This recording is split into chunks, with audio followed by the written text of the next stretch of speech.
A lo largo de la costa quebrada de Carolina del Sur, escondida entre marismas a donde ningún registro oficial podía llegar, una red de ensenadas ocultas operó durante casi 40 años sin aparecer en un solo libro de aduanas. Entre 1823 y 1861, más de 3.000 almas pasaron por esos desembarcos sin marca, sus llegadas jamás se anotaban, sus destinos nunca se cuestionaban. El gobierno federal había prohibido el comercio transatlántico de esclavos en 1808, pero en el aire salobre y pesado de aquellas orillas secretas, la ley no significaba nada. Lo que hace distinta esta historia no es el crimen en sí, sino el hombre que sobrevivió lo suficiente para sacarlo a la luz y el precio brutal que exigió su testimonio. Su nombre aparece en un único documento judicial, una declaración tan perturbadora que permaneció sellada durante 73 años. El documento describe una noche de junio de 1861 en la que 23 personas fueron llevadas a un banco de lodo con la marea baja, encadenadas y abandonadas allí mientras el agua subía. 22 se ahogaron. Una sobrevivió, y lo que reveló desharía una conspiración que había funcionado bajo las narices de toda una comunidad durante 4 décadas. Antes de seguir con la historia de cómo la supervivencia de un solo hombre rompió décadas de silencio, suscríbete a este canal y dinos en los comentarios desde qué estado o ciudad nos escuchas, porque esta historia pudo haber ocurrido más cerca de ti de lo que imaginas.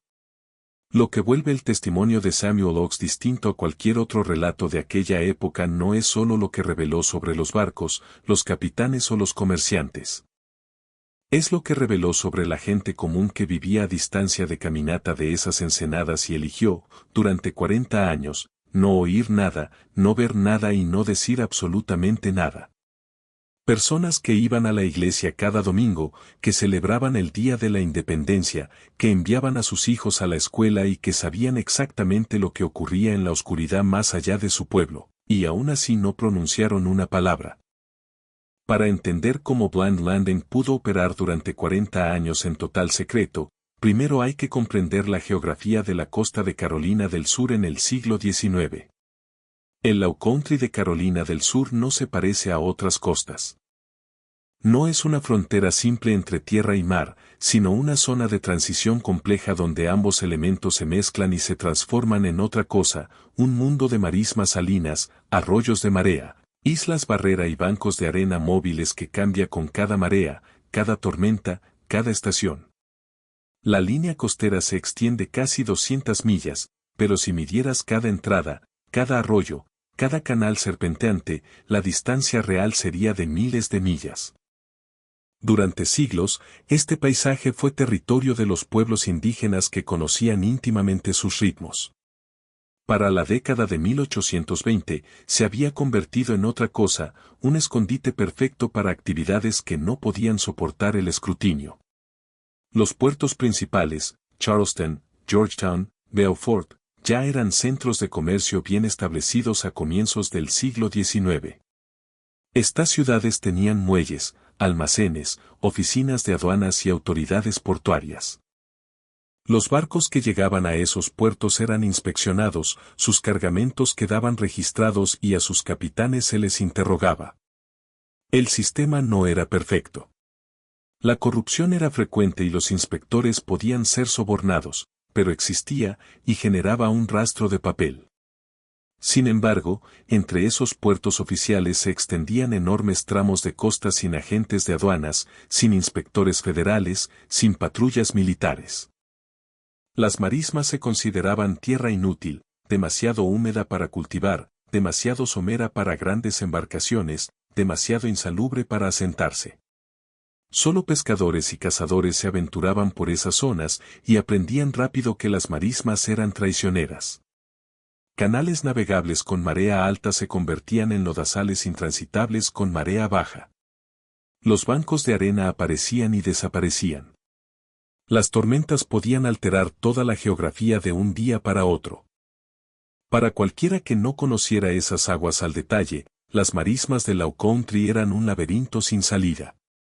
Pero para quienes habían crecido con esas mareas, quienes desde niños aprendieron a leer las señales sutiles de la corriente y la profundidad, Las marismas eran navegables y ofrecían innumerables accesos ocultos hacia tierra firme. Blind Landing estaba en uno de los tramos más aislados de esa costa, aproximadamente a 37 millas al norte de Charleston y 8 millas al sur de Georgetown. El pueblo más cercano era Asefield, con una población de 312 habitantes. Según el censo de 1830, Asefield se encontraba a 4 millas tierra adentro, conectado con la costa por un único camino lleno de roderas que apenas se podía transitar con clima húmedo.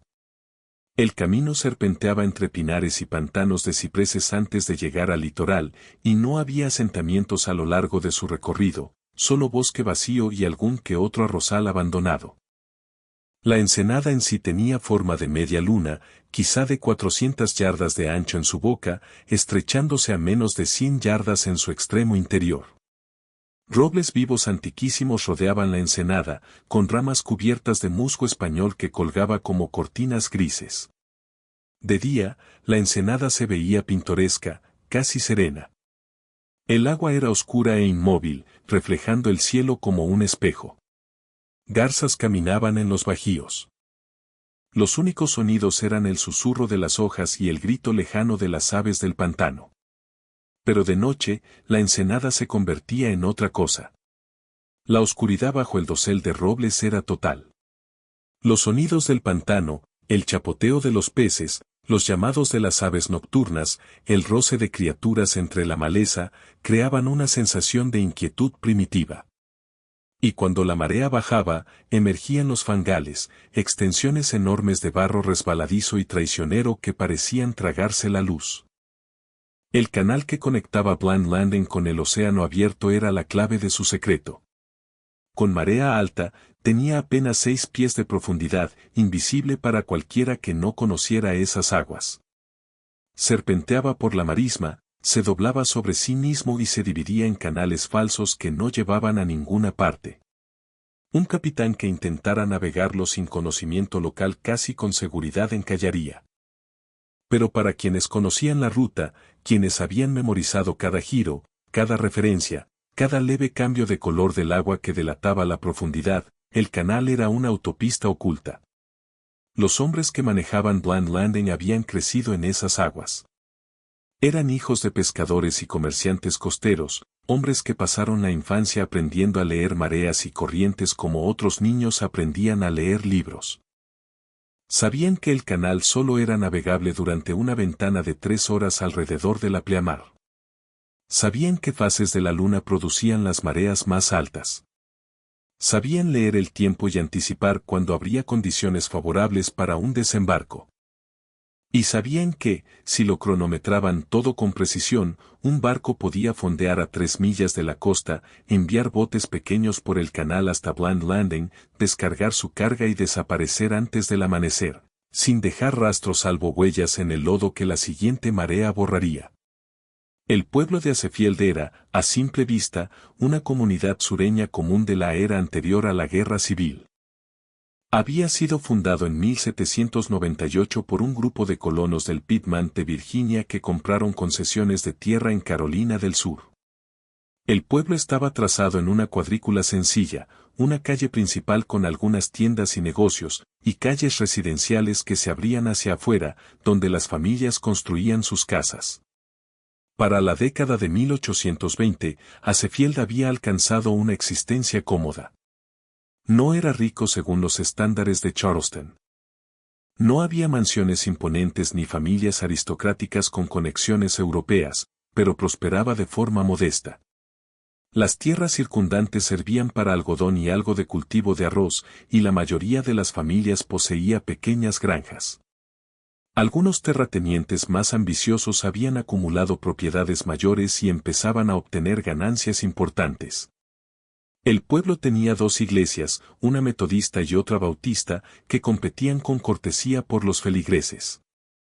Tenía una tienda general regentada por un hombre llamado Hiram Burke, que vendía de todo, desde telas hasta herramientas agrícolas y medicinas patentadas.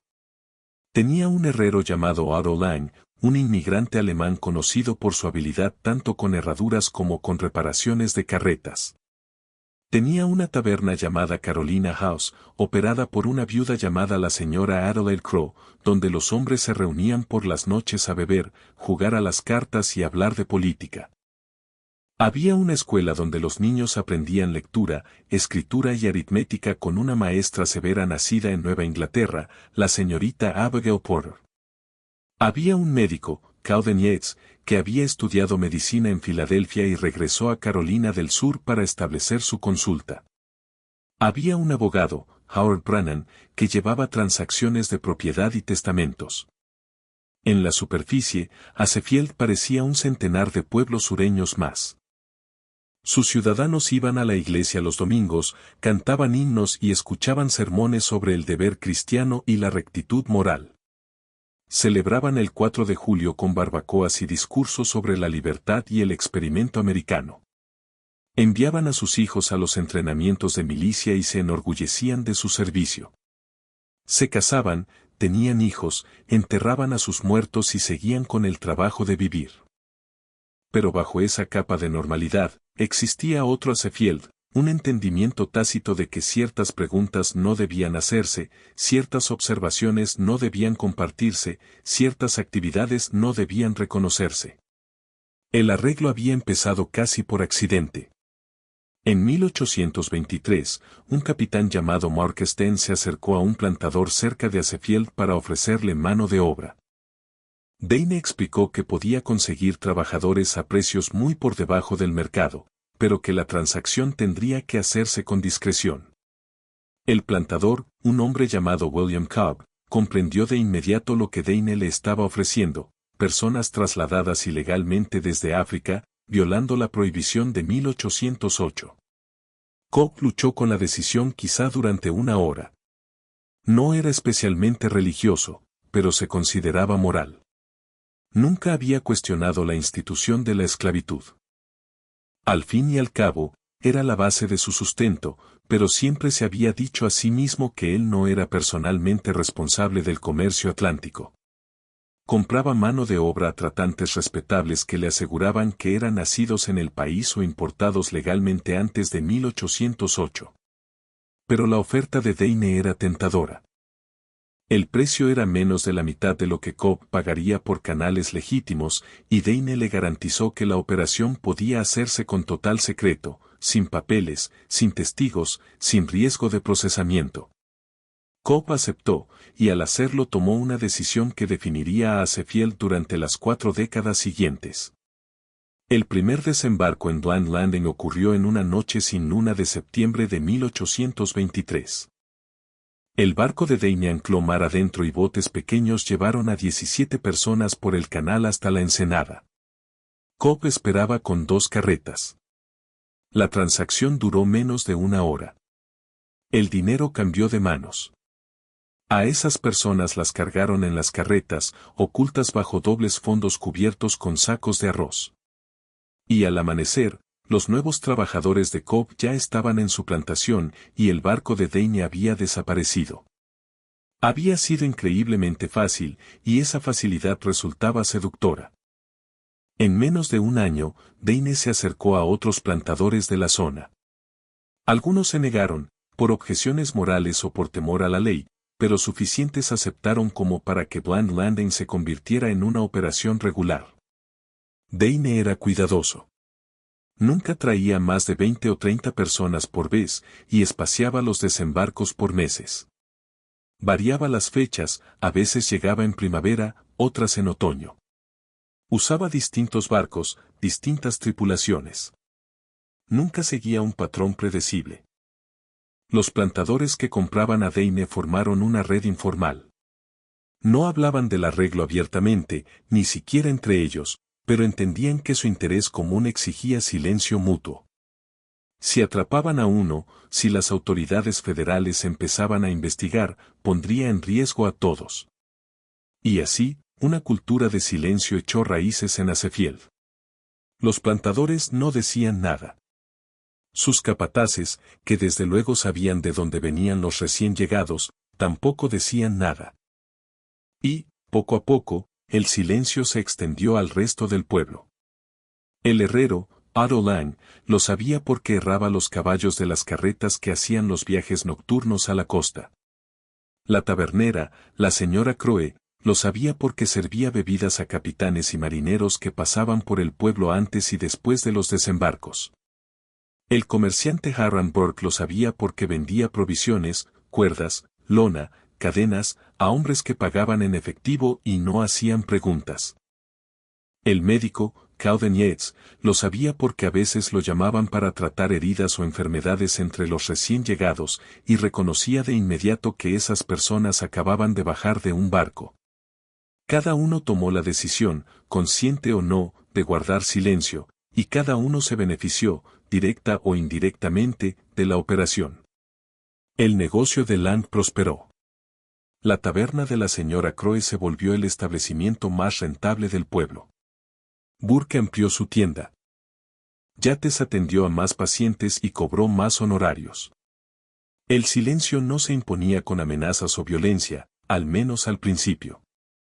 Se sostenía por algo más sutil, un entendimiento colectivo de que la prosperidad dependía de la discreción y de que romper el silencio perjudicaría a todos.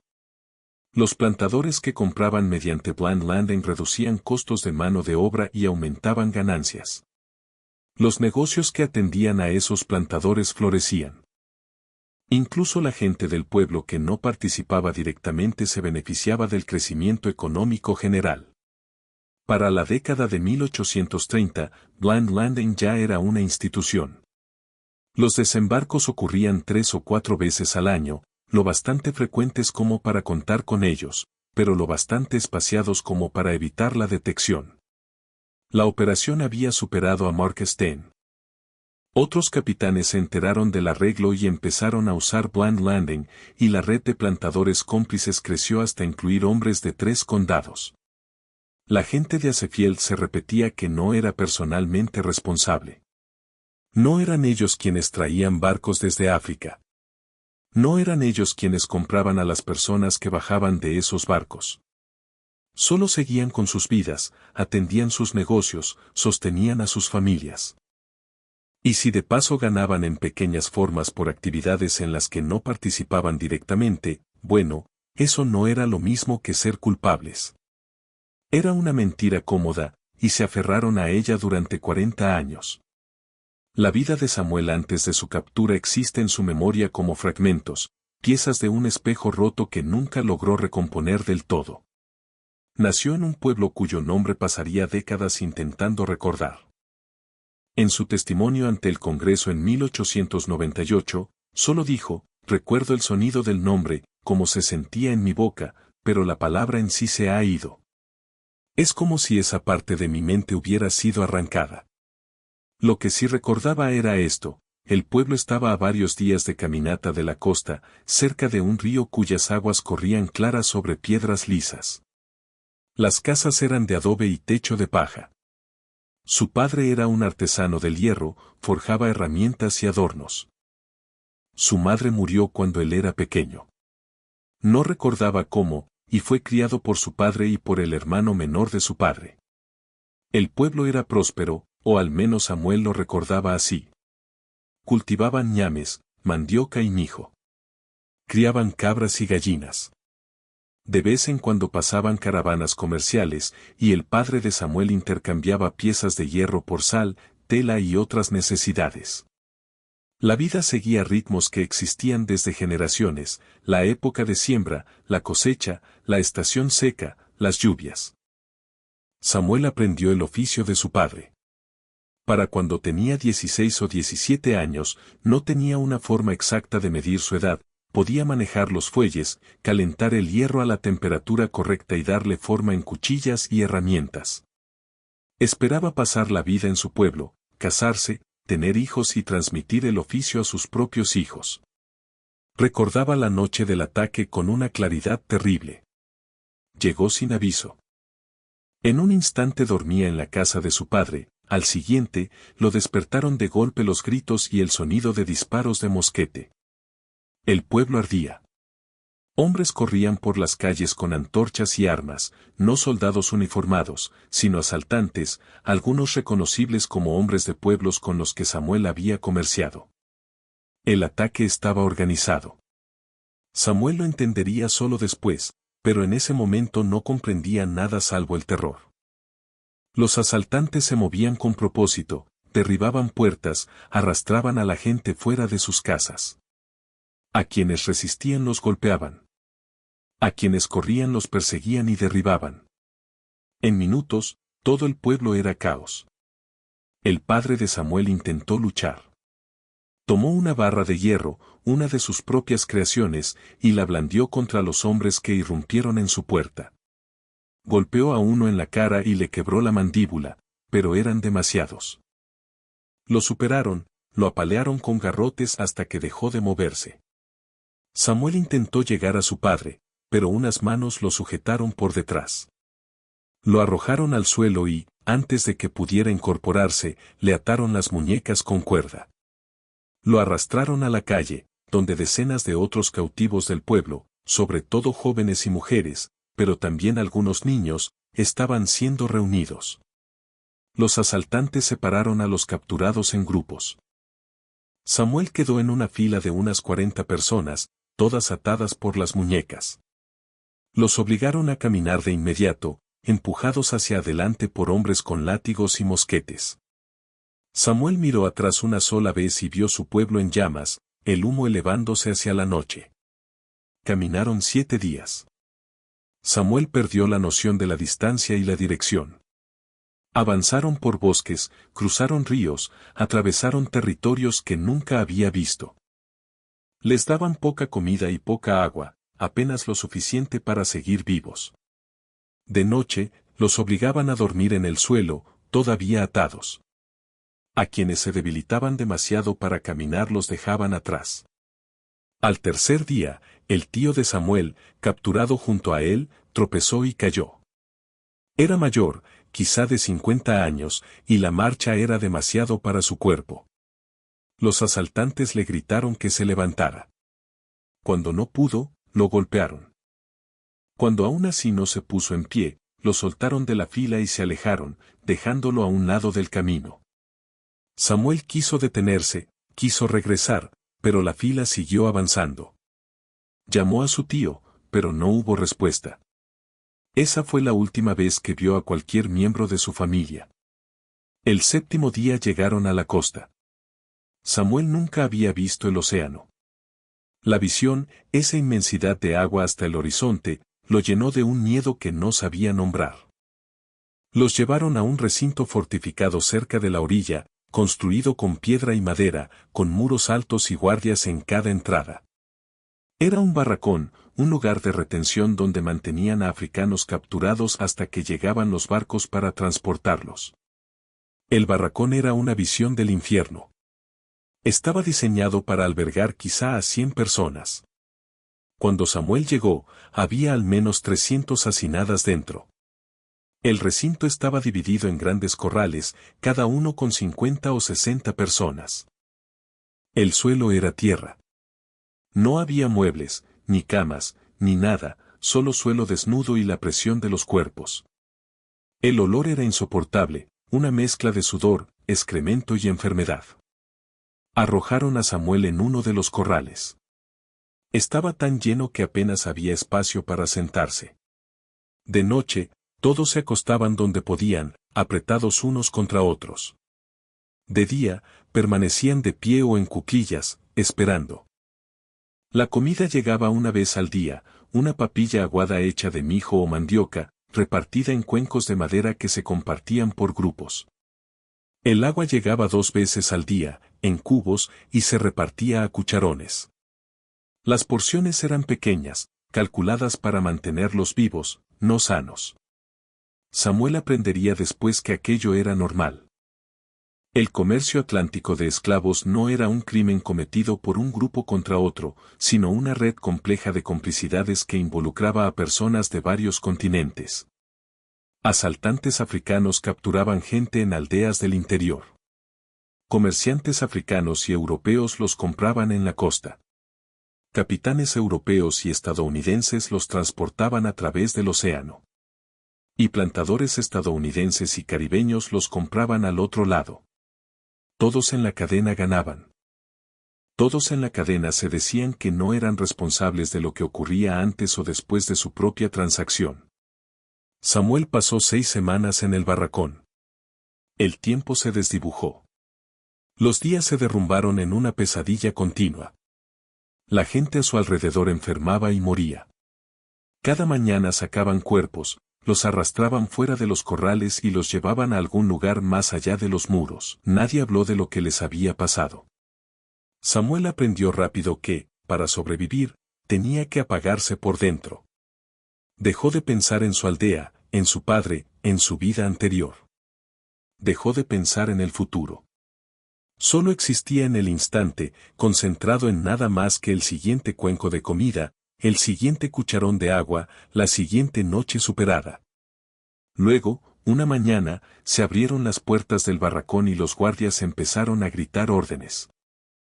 Sacaron cadenas largas, con collares de hierro sujetos a intervalos.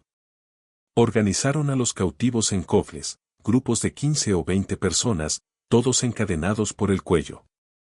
Samuel quedó atado entre una mujer joven que no dejaba de llorar y un hombre mayor que miraba al frente con ojos vacíos, muertos.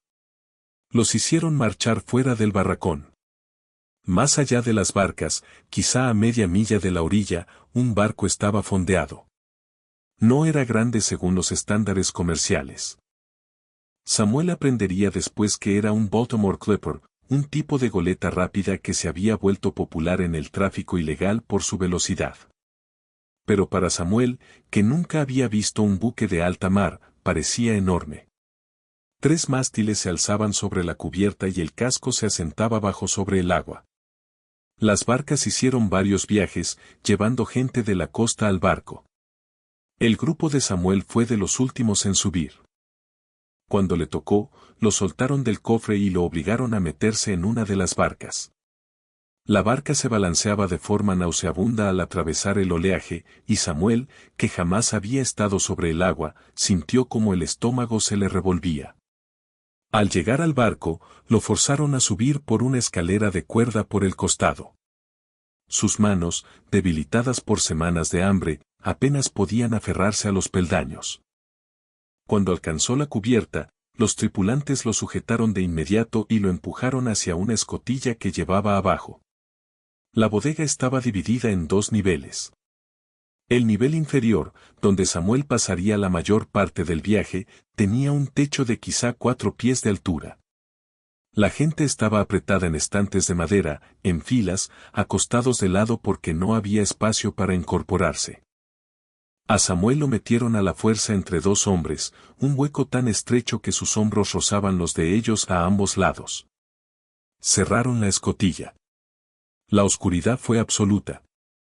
Y, lentamente, a medida que obligaban a entrar a más y más personas, el aire se volvió espeso y nauseabundo.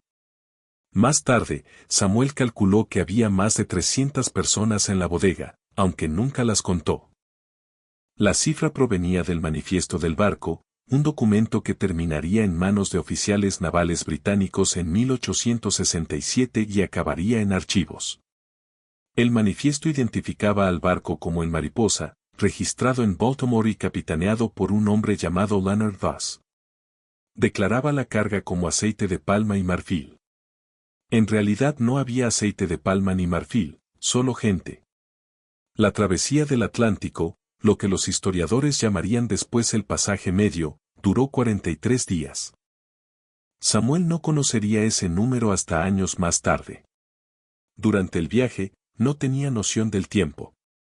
En la bodega no existía el día ni la noche, solo una oscuridad continua, interrumpida de vez en cuando se abrían las escotillas y entraba una oleada de luz.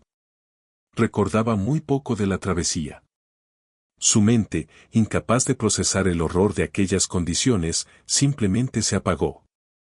Entró en un estado que no era del todo conciencia ni del todo inconsciencia, un limbo gris donde el tiempo dejaba de significar algo. Las condiciones en la bodega eran indescriptibles. El techo era tan bajo que sentarse era imposible. La gente yacía de lado, tan apretada que moverse era imposible. El aire estaba cargado del olor a sudor, vómito, excremento y muerte. Las enfermedades se propagaban con rapidez: disentería, fiebre, infecciones. Cada día moría gente, y los cuerpos quedaban allí hasta que la tripulación abría las escotillas y los retiraba. La comida llegaba una vez al día, si el clima lo permitía. Abrían las escotillas y bajaban cubos con una mezcla de arroz o frijoles y agua, cocida hasta convertirse en una papilla insípida. Comían con las manos, sacando la comida de cubos compartidos. Nunca alcanzaba. El agua llegaba 2 veces al día, repartida a cucharones en porciones pequeñas que mantenían a todos con sed constante. A veces, la tripulación subía a la cubierta a pequeños grupos, obligándolos a moverse para evitar que los músculos se atrofiaran por completo. Esos momentos en cubierta fueron la única vez que Samuel vio la luz del día durante el cruce. Se quedaba de pie sobre la cubierta que se mecía, con las piernas apenas capaces de sostenerlo, y miraba el océano interminable alrededor del barco. Esa inmensidad lo llenaba de desesperación. Estaban completamente solos, rodeados de agua en todas direcciones, sin esperanza de huida ni rescate. Los peores momentos llegaban con las tormentas. El barco se sacudía violentamente y, en la bodega, la gente chocaba entre sí y contra las paredes de madera. El agua se filtraba por las junturas del piso superior, empapando a todos debajo. Los sonidos eran aterradores: el crujir de la madera, el aullido del viento, el estruendo de las olas golpeando el casco. En esas tormentas, Samuel estaba seguro de que el barco se hundiría y todos se ahogarían, atrapados en la oscuridad de la bodega. Pero el barco no se hundió. Siguió avanzando, día tras día, semana tras semana, cruzando el Atlántico. Años después, Samuel declaró que recordaba el instante exacto en que decidió que ya estaba muerto. Fue durante la 3ª o la 4ª semana, no estaba seguro cuál. El hombre a su lado había muerto durante la noche y su cuerpo aún no lo habían retirado. Samuel estaba acostado, pegado a un cadáver, y comprendió con una claridad súbita que no había una diferencia real entre ambos. Estaba muerto en todo lo que importaba.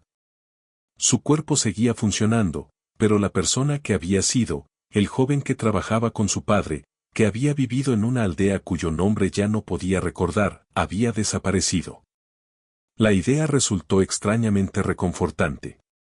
Si ya estaba muerto, entonces no quedaba nada que temer. Llevaría esa sensación el resto de su vida, una desconexión esencial entre su cuerpo y su sentido de sí mismo. Incluso décadas después, viviendo en Filadelfia con una familia y un oficio, una parte de Samuel Oak seguía creyendo que había muerto en la bodega de aquel barco en 1859, y que todo lo que vino después era un epílogo. El Mariposa se acercó a la costa de Carolina del Sur en una noche sin luna de septiembre de 1859. El capitán Manuel Vaz había hecho ese trayecto 8 veces antes y conocía el protocolo al detalle. El barco nunca se acercaba de día. Jamás se aproximaba a Charleston o Georgetown, donde las patrullas podían avistarlo. En su lugar, fondeaba a 3 millas mar adentro, en aguas lo bastante profundas para el barco pero lo bastante fuera de ruta como para quedar fuera de los carriles habituales. De las 317 personas embarcadas en África, 206 seguían con vida cuando el barco alcanzó la costa de Carolina. Los cuerpos de los demás habían sido arrojados al mar durante la travesía, entregados al océano sin ceremonia ni registro. A los supervivientes los subieron desde la bodega por grupos. Samuel recordaba haber salido a cubierta y respirar aire fresco por primera vez en más de un mes. La sensación lo golpeó, la brisa fría de la noche, el olor de la tierra, las estrellas sobre su cabeza. Las piernas apenas le respondían. Tuvo que apoyarse en tripulantes mientras lo conducían hacia la borda. Abajo aguardaban barcas pequeñas, lanchas rápidas y estrechas, hechas para aguas someras. Samuel y otros 19 fueron cargados en la tercera. Se sentaron en el fondo, apretados, mientras los remeros empezaban a avanzar hacia la orilla. El trayecto hasta Bland Landing duró quizá 1 hora. En la oscuridad, Samuel no veía nada salvo la silueta tenue de los árboles contra el cielo. Oía los remos cortando el agua, el grito de las aves nocturnas, el chapoteo de los peces. El aire estaba cargado de humedad y del olor de la marisma salada, barro, vegetación podrida y salmuera. Cuando la barca por fin raspó el fangal en Blind Landing, sacaron a Samuel a tirones y lo obligaron a vadear agua hasta las rodillas para alcanzar suelo firme. Sus piernas, debilitadas por 6 semanas de inmovilidad, cedieron. Cayó de bruces en el barro. Unas manos lo agarraron, lo levantaron y lo arrastraron hacia los árboles. En la orilla esperaban hombres con faroles. Samuel apenas los vio por instantes, hombres blancos con ropa áspera, hablando en inglés en voz baja. Se movían con una eficiencia ensayada, guiando a los recién llegados hacia corrales de madera construidos justo más allá de la línea de árboles. Los corrales eran burdos, postes clavados en el suelo con tablones horizontales entre ellos, formando recintos de unos 15 pies por lado.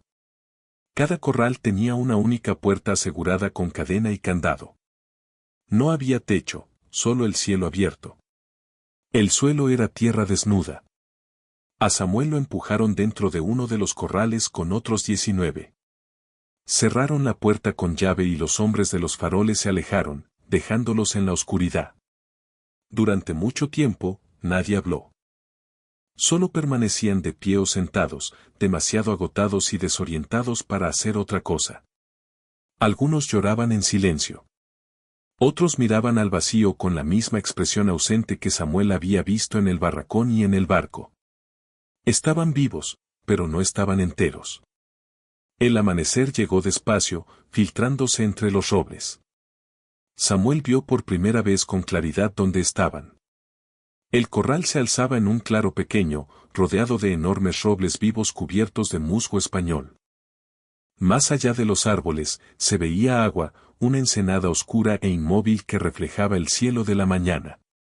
Los fangales donde habían desembarcado la noche anterior eran visibles ahora con la marea baja, extensiones inmensas de barro gris y resbaladizo que parecía capaz de tragarse a una persona. La comida llegó al mediodía, cubos de agua y harina de maíz, traídos por un hombre que abrió la puerta solo el tiempo necesario para dejarlos dentro y volvió a cerrarla sin decir una palabra. El hombre llevaba un sombrero de ala ancha que le sombreaba el rostro y se movía deprisa, como si no quisiera que lo vieran. Ese patrón se repitió durante 3 días. 2 veces al día, el hombre silencioso llevaba comida y agua. El resto del tiempo, los dejaban solos en el corral. De noche, Samuel oía carretas llegar, el chirrido de las ruedas, los caballos, voces negociando en tonos tan bajos que no se distinguían las palabras. Oía abrir otros corrales, sacar gente. Entendió que se estaban cerrando tratos, que los estaban vendiendo. Al 4.º día, le tocó a Samuel. La puerta se abrió al amanecer y apareció otro hombre, este con ropa mejor, abrigo largo y botas pulidas. Lo acompañaban otros 2, que parecían capataces o jornaleros contratados. El hombre bien vestido entró en el corral y empezó a revisar a los que estaban dentro, miraba dientes, palpaba brazos y hombros, los evaluaba como si fueran ganado. Eligió a 7, incluido Samuel. Sacaron a los 7 del corral y los subieron a una carreta. La carreta tenía un doble fondo, una plataforma de madera que creaba un espacio oculto debajo. Obligaron a Samuel y a los demás a tumbarse allí, y luego bajaron la plataforma sobre ellos. Oyó cómo cargaban sacos encima, arroz, por el olor y el peso. El viaje en ese compartimento fue asfixiante. El hueco tenía apenas 18 pulgadas de altura, ni siquiera daba para darse la vuelta. El peso de los sacos presionaba la plataforma, como si el techo fuera a ceder en cualquier momento. El aire era sofocante, y cada bache del camino le lanzaba dolor por la espalda y los hombros. El trayecto duró horas, Samuel calculó después 4 o 5, aunque era imposible medir el tiempo en aquella oscuridad. Cuando por fin la carreta se detuvo y levantaron la plataforma, sacaron a Samuel a la luz cegadora del sol. Se encontró en una plantación que más tarde conocería como la Hacienda Harwell, propiedad de un hombre llamado Duncan Hardwell. Allí lo esperaba un capataz, un hombre delgado, de rostro duro, llamado Dojol Tench. Tench observó a los 7 recién llegados con una expresión que mezclaba cálculo y desprecio. Luego señaló una fila de cabañas miserables al borde de un campo y dijo, en un inglés que Samuel aún no entendía, ahí van a dormir. Mañana empiezan a trabajar al amanecer. El que no trabaja, no come. El que se escape, recibe el látigo. ¿Preguntas? Nadie respondió. Samuel no comprendió las palabras, pero el mensaje era lo bastante claro. Había llegado al lugar que sería su hogar durante los 2 años siguientes. La hacienda Harwell no era una de las grandes plantaciones del Low Country. Era una explotación mediana de unas 800 acres, con quizá la mitad bajo cultivo. El principal cultivo era el arroz, sembrado en campos arrancados al pantano, que podían inundarse con agua del río cercano. Cultivar arroz en el Low Country era un trabajo brutal. Había que preparar los campos, inundarlos, drenarlos y volver a inundarlos en momentos precisos. Los trabajadores pasaban horas con el agua hasta las rodillas, plantando, deshiervando y cosechando. El agua era criadero de mosquitos y enfermedades. La malaria, la fiebre amarilla y la disentería eran endémicas. El calor y la humedad resultaban opresivos, sobre todo en verano, cuando las temperaturas superaban con frecuencia los 95 grados. Duncan Harwell tenía 42 personas esclavizadas cuando llegó Samuel. La mayoría había nacido en la plantación o en haciendas vecinas y había trabajado los arrozales toda la vida. Habían formado una comunidad unida, con sus propias jerarquías, relaciones y estrategias de supervivencia. Samuel y los otros 6 que llegaron con él desde Blind Landing eran extraños, y los miraban con una mezcla de curiosidad y cansancio. La barrera del idioma fue el primer obstáculo. Samuel no hablaba nada del inglés que se usaba allí. Tenía poca capacidad de comunicarse incluso con otros africanos de la plantación, porque a menudo venían de regiones distintas y hablaban lenguas diferentes. Aprendió sobre todo por observación y repetición, incorporando palabras y frases poco a poco durante meses. La rutina de trabajo la imponía Dojol Tench, y cambiaba muy poco de un día a otro. Los trabajadores se levantaban antes del alba y se reunían en el patio principal. Tench asignaba las tareas del día, algunos a los arrozales, otros a mantenimiento, reparaciones u otras labores. El trabajo seguía hasta el atardecer, con una pausa breve al mediodía para comer pan de maíz y las verduras que hubiera. A Samuel lo destinaron a los arrozales. El trabajo era extenuante. Pasaba el día inclinado sobre los campos inundados, plantando brotes de arroz en filas rectas. El agua era tibia y turbia, y los pies se hundían en el lodo a cada paso. Al final del primer día, la espalda le ardía de dolor y las manos se le llenaron de cortes por los bordes afilados de las plantas. Esa primera noche se desplomó en la cabaña que compartía con otros 11 hombres. Medía quizá 20 por 15 pies, con suelo de tierra y un techo que goteaba por docenas de sitios.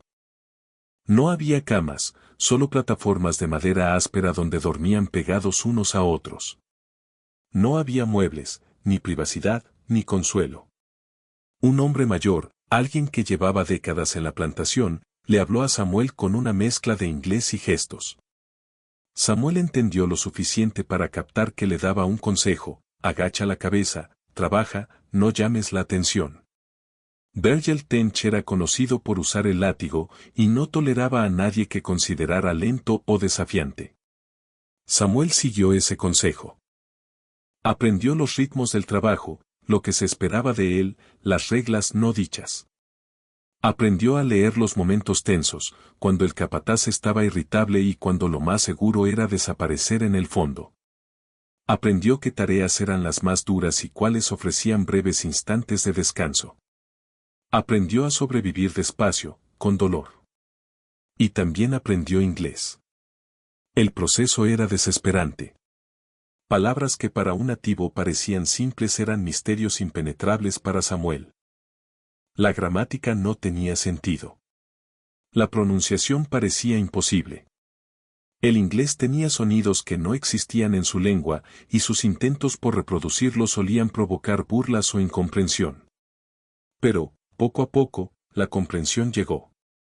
A los 6 meses, podía seguir instrucciones sencillas. Al año, podía mantener conversaciones básicas. A los 18 meses, era funcionalmente fluido, aunque hablaba con un acento marcado que lo acompañaría el resto de su vida. A medida que mejoró su inglés, Samuel empezó a entender más sobre la plantación y la gente a su alrededor. Supo que la hacienda Harwell era relativamente nueva. Duncan Hartwell había comprado esa tierra apenas 12 años antes y la había levantado desde cero. Supo que Harwell era ambicioso, que siempre buscaba maneras de ampliar su extensión y aumentar ganancias. Y supo que Harwell tenía fama de comprar trabajadores por vías poco convencionales, es decir, a través de Blind Landing. Samuel también descubrió que él y los otros 6 no eran los primeros de Blind Landing en llegar a Harwell. Había habido otros antes, aunque pocos seguían allí.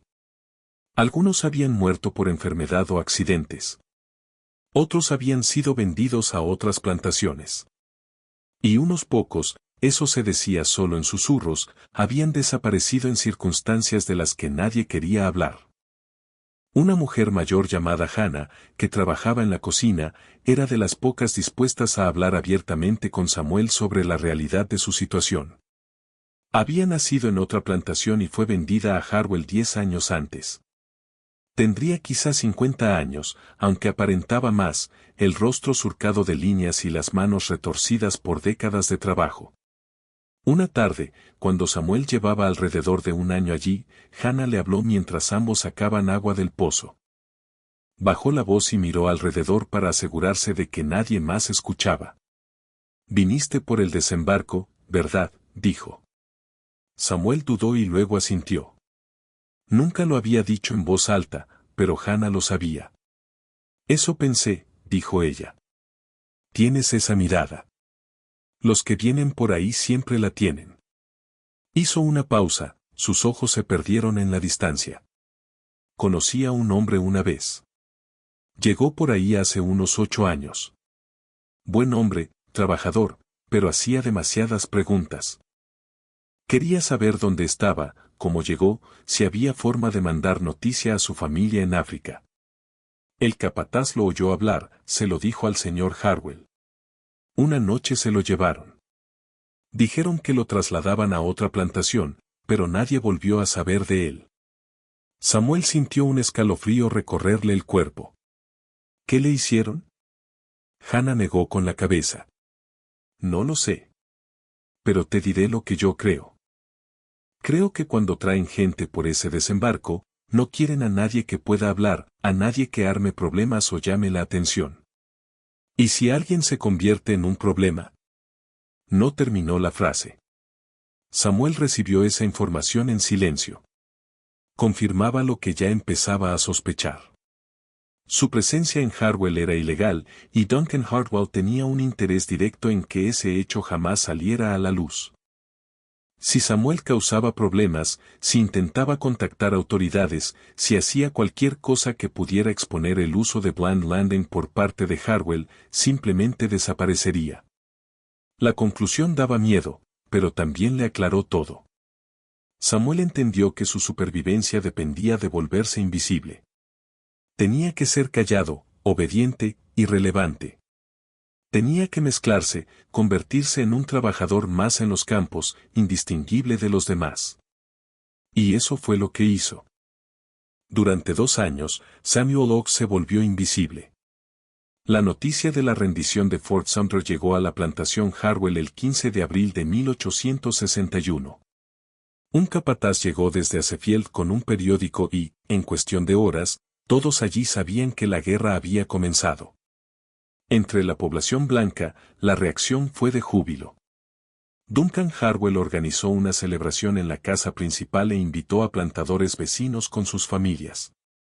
Brindaron por la Confederación, por Carolina del Sur, por su nueva nación y su futuro.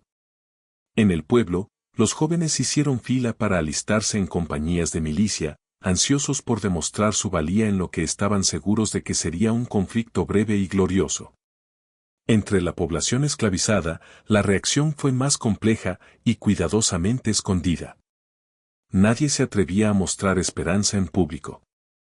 La esperanza era peligrosa, y las consecuencias de exhibirla podían ser severas. Pero en privado, en conversaciones bajas dentro de las cabañas cuando caía la noche, la gente susurraba sobre lo que la guerra podía significar. ¿Ganaría la Unión? ¿Eso traería libertad? ¿Cuánto duraría la guerra? ¿Llegaría a Carolina del Sur? Las preguntas no tenían respuesta, pero el simple hecho de formularlas creaba la sensación de que el cambio podía ser posible. Samuel escuchaba esas conversaciones, pero hablaba poco. Había aprendido a ser prudente y sabía que era mejor no expresar opiniones que pudieran llegar a oídos de los capataces o del propio Harwell. Aún así, sintió que algo se movía dentro de él, una brasa mínima de posibilidad que había permanecido dormida desde la noche en que llegó a Bland Landing. La guerra trajo cambios inmediatos a la plantación. Los dos hijos mayores de Duncan Hardwell se alistaron en un regimiento confederado y se fueron a entrenar. Varios de los capataces blancos también se alistaron, dejando la plantación con falta de personal. Hardwell contrató reemplazos, hombres mayores o considerados no aptos para el servicio militar, pero el ambiente cambió. Se respiraba una ruptura, como si las rutinas de siempre empezaran a deshilacharse. Y, más importante aún, la guerra alteró las operaciones en Bland Landing. La Unión estaba estableciendo bloqueos navales a lo largo de la costa sur, y el riesgo de interceptar cualquier barco que intentara un cruce ilegal desde África aumentó de forma drástica. Las autoridades federales, que antes habían sido laxas con la prohibición de 1808, ahora prestaban mucha más atención a la actividad costera. A finales de mayo de 1861, unas 6 semanas después de Fort Sumter, se celebró una reunión en la taberna Carolina House, en Asefield. Asistieron Duncan Hardwell, varios plantadores más que habían utilizado los servicios de Bland Landing y un hombre llamado Cornelius Vance, que había sido el principal coordinador de las operaciones en la Ensenada durante más de una década. La reunión tuvo lugar en una sala privada, a puerta cerrada. Pero la dueña de la taberna, la señora Adelaide Crowe, oyó lo suficiente a través de las paredes como para entender de qué se estaba hablando. Blind Landing tenía que cerrarse de manera definitiva. El riesgo era demasiado alto. Pero había un problema, las pruebas. Las estructuras físicas de Blind Landing podían desmontarse y quemarse. Los documentos podían destruirse. Sin embargo, quedaba una clase de prueba mucho más difícil, las personas que habían pasado por Bland Landing y que ahora trabajaban en plantaciones por toda la región. La mayoría llevaba años en sus respectivas plantaciones. Se habían integrado, habían aprendido inglés, habían formado vínculos. Eran indistinguibles de quienes habían nacido esclavizados o habían sido comprados por vías legales. Representaban un riesgo mínimo. Pero existía un grupo aparte, los que habían llegado más recientemente, sobre todo en los últimos 3 o 4 años, que todavía podían ser identificables como importaciones ilegales. Eran personas que aún hablaban poco inglés, que no tenían conexiones establecidas y que podrían levantar sospechas si alguna vez las autoridades federales empezaban a preguntar. La decisión tomada en aquella reunión de mayo de 1861 nunca se dejó por escrito. No existen documentos que indiquen explícitamente lo acordado, pero el resultado se haría evidente en las semanas siguientes. Había que eliminar las pruebas. La noche del 9 de junio de 1861 fue cálida y húmeda, sin luna. Bajo la bóveda de robles que rodeaba las cabañas de los trabajadores de la plantación Hardwell, la oscuridad era total. Unas manos ásperas sacudieron a Samuel y lo arrancaron del sueño. Abrió los ojos y vio a Virgil Tanch de pie sobre él, con un farol. El rostro del capataz estaba inexpresivo, pero en sus ojos había algo, tensión, cansancio, que Samuel no le había visto antes. «Levántate», dijo Tench. «¿Te vienes conmigo?» El corazón de Samuel empezó a golpearle el pecho. ¿A dónde? No hagas preguntas. Solo ven. También despertaron a otros 6 de la cabaña de Samuel. Todos ellos, comprendió Samuel al instante, los que habían llegado por Blind Landing en los últimos años. No eligieron a ninguno de los residentes de más tiempo. Lo sacaron afuera, donde esperaba una carreta. Escenas parecidas ocurrían en otras cabañas. Estaban reuniendo a más gente. Samuel contó al menos 20 en total, quizá más. Todos compartían el mismo perfil, recién llegados, poco inglés, sin familias consolidadas dentro de la plantación. Los subieron a las carretas sin dar explicaciones. Samuel intentó preguntarle a otro capataz qué estaba pasando, pero le ordenaron que cerrara la boca. Las carretas arrancaron, dejando la plantación y tomando rumbo hacia la costa. El trayecto duró quizá 2 horas. Nadie habló. Solo se oían los chirridos de las ruedas, el golpeteo de los cascos y los sonidos nocturnos del low country, ranas, insectos, el canto lejano de un búho. La mente de Samuel iba a toda velocidad. ¿A dónde los llevaban? ¿Los iban a vender a otra plantación? ¿Los trasladaban a un lugar más seguro por la guerra? ¿O era otra cosa, algo más oscuro? Recordó las palabras de Hannah, de un año antes, una noche se lo llevaron, dijeron que lo movían a otra plantación, pero nadie volvió a oír de él. La carreta se detuvo. Sacaron a Samuel y se encontró en un lugar que reconoció, aunque la primera vez no había estado del todo consciente. La forma de los robles vivos. El olor de la marisma salada. La negrura del agua. Era Blind Landing. La marea estaba baja. Los fangales se extendían sin fin hacia la oscuridad, visibles solo como un negro apenas más claro contra la noche. Unos cuantos faroles daban la única luz, dibujando círculos temblorosos amarillos. Había capataces de varias plantaciones, además de algunos hombres que Samuel no conocía. Trabajaban rápido y con eficiencia, como si siguieran un plan ensayado. Sacaron cuerdas. Le llevaron las manos a Samuel hacia la espalda y se las ataron con fuerza. A los demás les hicieron lo mismo. Después ajustaron grilletes de hierro en los tobillos, no individuales, sino por pares, uniendo a las personas de 2 en 2. Samuel quedó encadenado a un hombre que no conocía, alguien de otra plantación. Tendría unos 30 años, era delgado y estaba aterrado.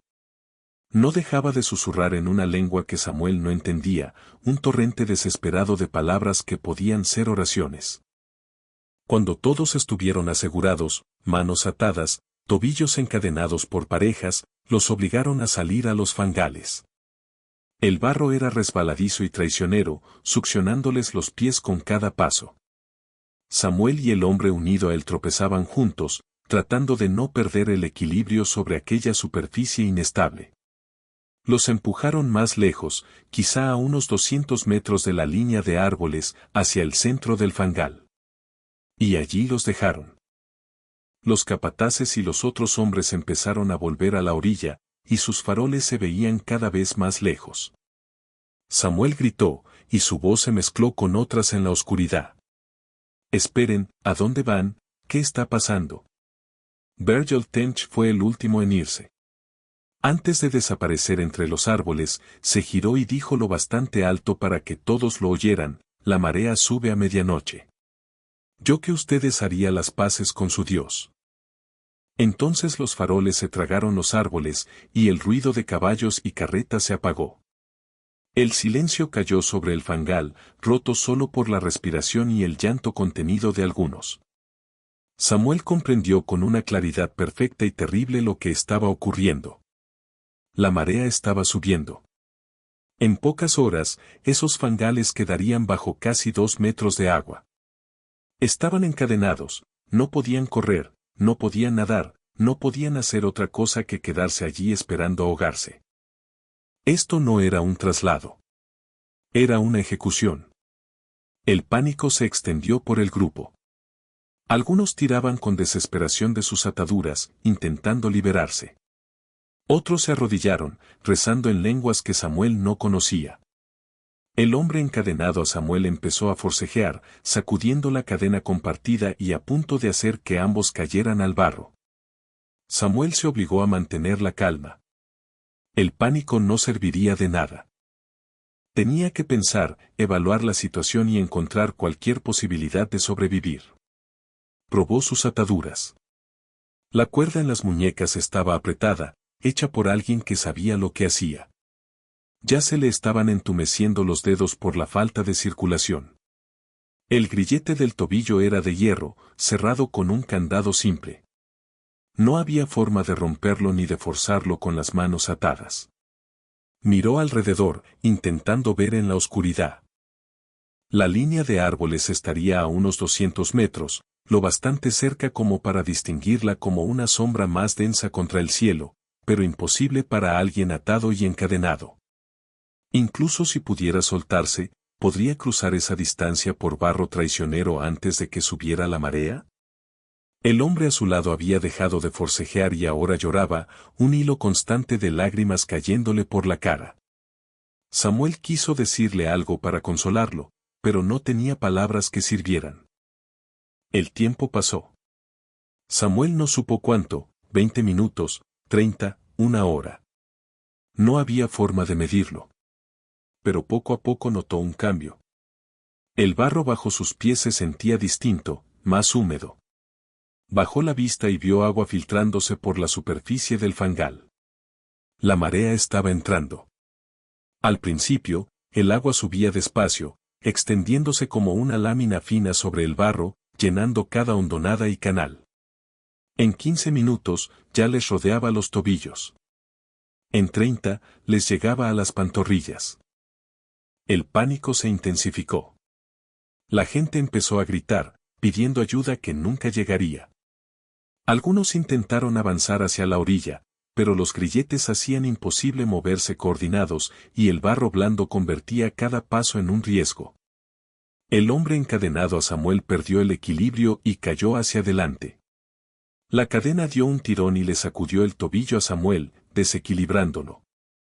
Samuel cayó de lado, con la cara salpicando el agua que subía. Por un instante, se le hundieron la boca y la nariz. Probó sal y barro y sintió un terror primitivo apretarle el pecho. Luchó por sacar la cabeza, y con las manos atadas cada movimiento era agonía. El hombre a su lado pataleaba, y su pánico lo empeoraba todo. Samuel logró apoyar las rodillas, se incorporó y empujó hacia arriba. Con el hombro, agarró al otro hombre para ayudarlo a levantarse, y entre los dos recuperaron el equilibrio. El agua ya les llegaba a las rodillas y seguía subiendo. Fue entonces cuando Samuel sintió que el grillete de su tobillo se movía. Un desplazamiento mínimo, casi imperceptible, pero lo sintió. El aro de hierro había cedido un poco contra su piel. Torció el tobillo a propósito, y el grillete volvió a moverse, apenas una fracción de pulgada, pero se movió. La esperanza le prendió en el pecho. El grillete se había colocado con prisa, o tal vez el óxido lo había debilitado. Como fuera, no estaba tan firme como debía. Samuel empezó a trabajar el tobillo dentro del hierro, torciendo y tirando, ignorando el dolor mientras el metal le raspaba la piel. El agua seguía subiendo y ya le llegaba a los muslos, pero él se concentró solo en el grillete. Torcer. Tirar. Torcer. Tirar. El tobillo ya estaba resbaladizo de sangre donde el hierro le había abierto la piel, pero esa misma sangre ayudaba. El grillete empezó a deslizarse con más libertad, subiendo y bajando por la pantorrilla. A su alrededor, el ruido del pánico crecía. Para la mayoría, el agua ya estaba a la cintura. Se oían gritos en lenguas que Samuel no entendía, rezos, maldiciones, súplicas desesperadas. Él siguió trabajando el grillete. El hombre a su lado, aún unido por la cadena, lo miraba con una esperanza desesperada. ¿Puedes?, preguntó en un inglés roto. ¿Puedes soltarte? No lo sé, respondió Samuel con honestidad. Lo estoy intentando. El agua le llegó a Samuel al pecho. Quedaban minutos, quizás solo minutos, antes de que le cubriera la cabeza. Samuel torció el tobillo una vez más y tiró con toda la fuerza que pudo, pese al dolor. Y de pronto, de forma imposible, el pie se le deslizó fuera del grillete. Se había liberado. Al menos, el tobillo estaba libre. Las manos seguían atadas a la espalda, y estaba de pie en agua que subía, sin una ruta clara hacia la orilla, pero ya no estaba encadenado. El hombre que había estado unido a él se le echó encima con el hombro, intentando retenerlo. «No me dejes. Por favor. Ayúdame». Samuel vio el rostro desesperado del hombre. Quería ayudarlo. Pero el grillete del otro estaba bien cerrado, el candado asegurado como debía. No había manera de liberarlo. No con las manos atadas. No con el agua subiendo. No con el tiempo acabándose. Tomó una decisión que lo perseguiría el resto de su vida. «Lo siento», dijo. Y se giró y empezó a avanzar hacia la orilla. Los gritos del hombre lo siguieron por el fangal. «No, por favor, vuelve, no me dejes, por favor». Samuel se obligó a no mirar atrás. Se concentró solo en moverse, un pie delante del otro, sostener el equilibrio en el barro inestable, mantener la cabeza fuera del agua. El agua ya le rozaba los hombros. Cada paso era más difícil que el anterior. El barro parecía tirar de él, intentando arrastrarlo hacia abajo. Con las manos atadas, mantener el equilibrio era casi imposible. Cayó varias veces, y cada vez la cara se le hundía en el agua. En cada caída, se obligó a levantarse a pura voluntad, jadeando, y siguió avanzando. Detrás, los gritos se apagaban.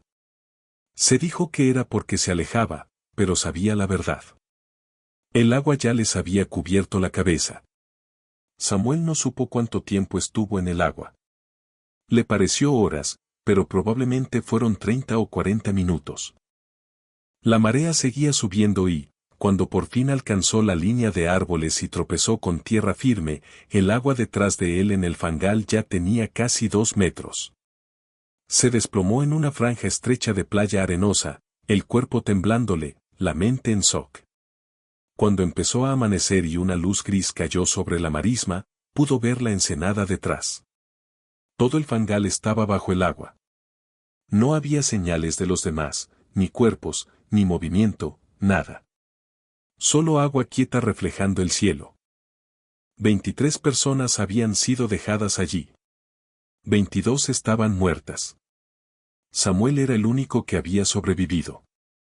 Samuel permaneció en la arena quizá una hora, incapaz de moverse. Su cuerpo estaba en shock. Su mente se había apagado, incapaz de procesar lo ocurrido.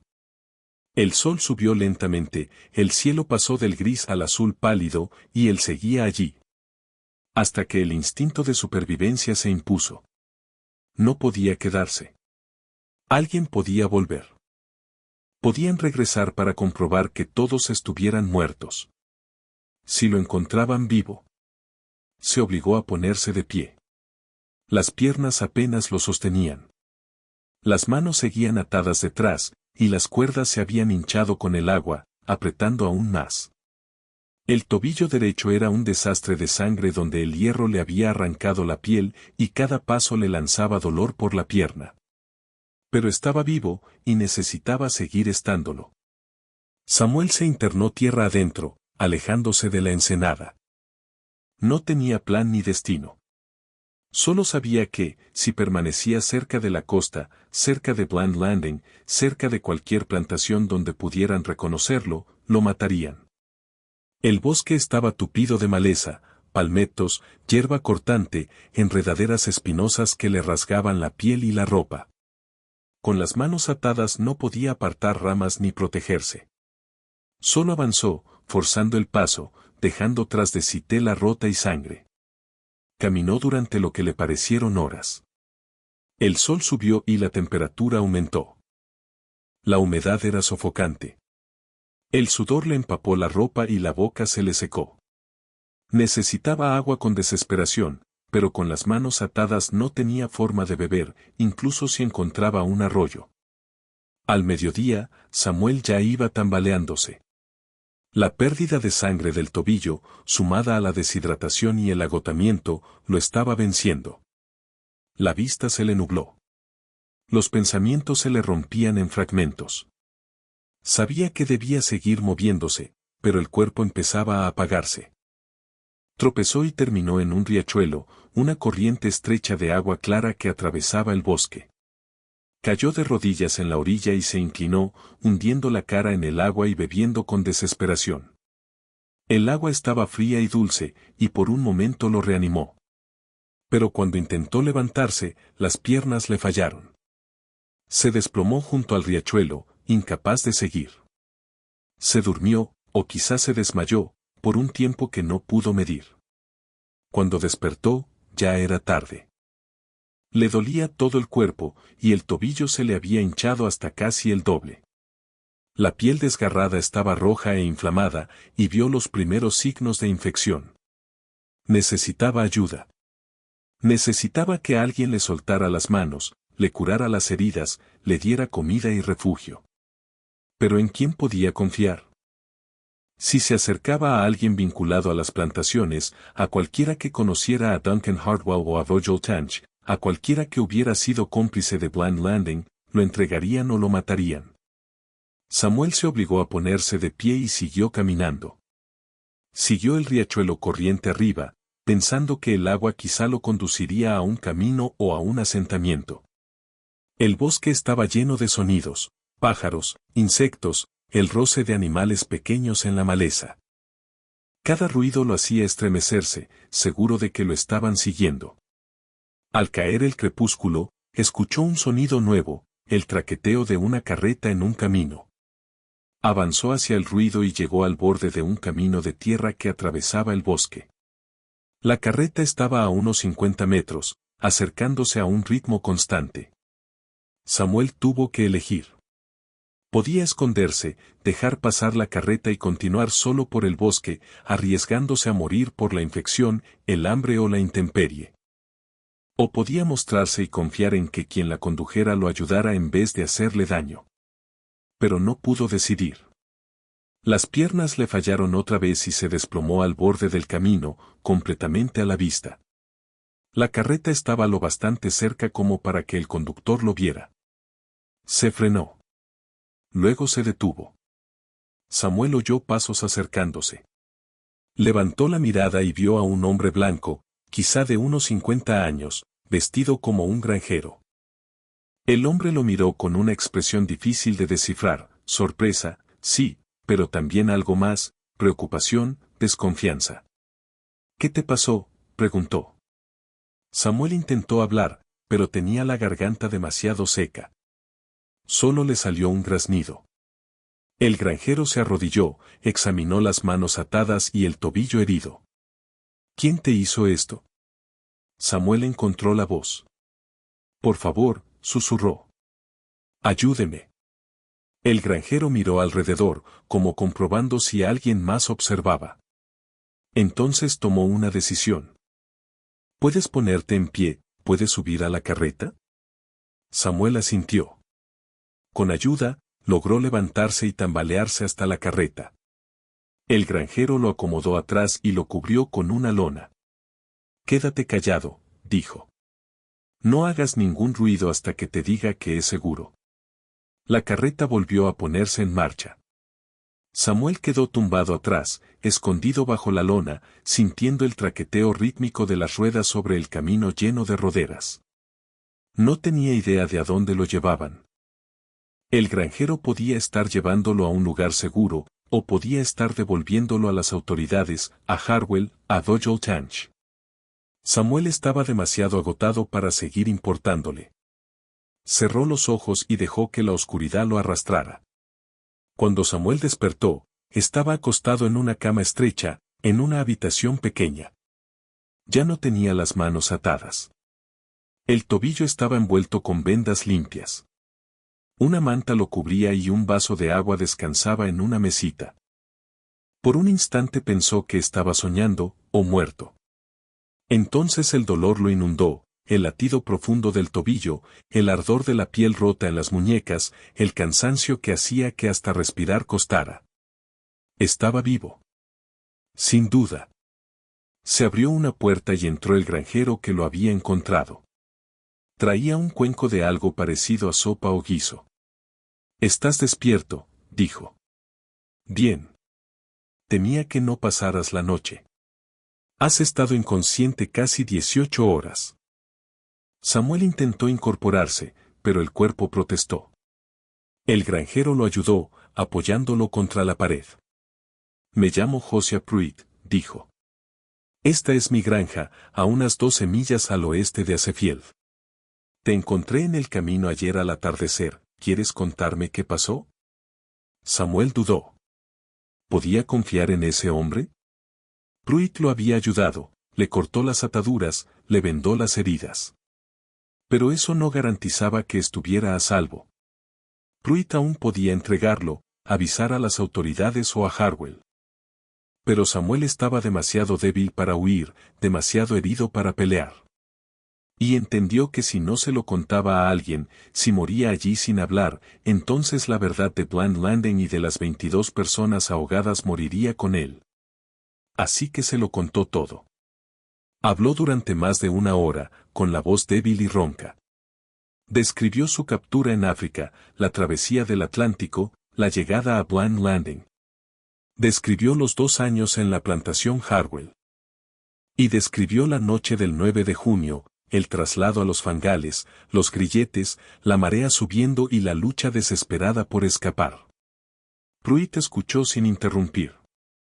Su rostro se mantuvo neutral, pero Samuel vio emociones encenderse en sus ojos, sorpresa, horror, incredulidad y, al final, algo parecido a la rabia.